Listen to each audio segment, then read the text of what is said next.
Maximum value চেয়েছে, সর্বোচ্চ মান চাইতে গেলে কি করতে হয়?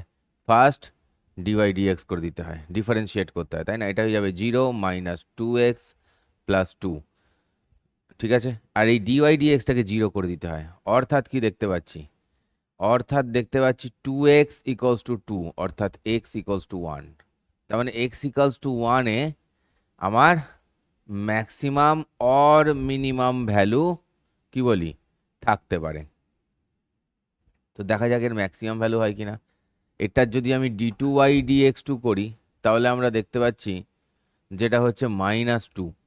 হ্যাঁ, তো নেগেটিভ, নেগেটিভ হলে কি হয়? ম্যাক্সিমাম ভ্যালু হয়। তাহলে ম্যাক্সিমাম ভ্যালুই পাবো। তাহলে এক্স কততে ম্যাক্সিমাম ভ্যালু পাবো? যখন x = 1, তাহলে y কত হবে এখানে? 100 -1, 1 স্কোয়ার করলে 1 + 2 × 1, অর্থাৎ 101, 101। চাঁদা নিতে এসছে বাড়িতে।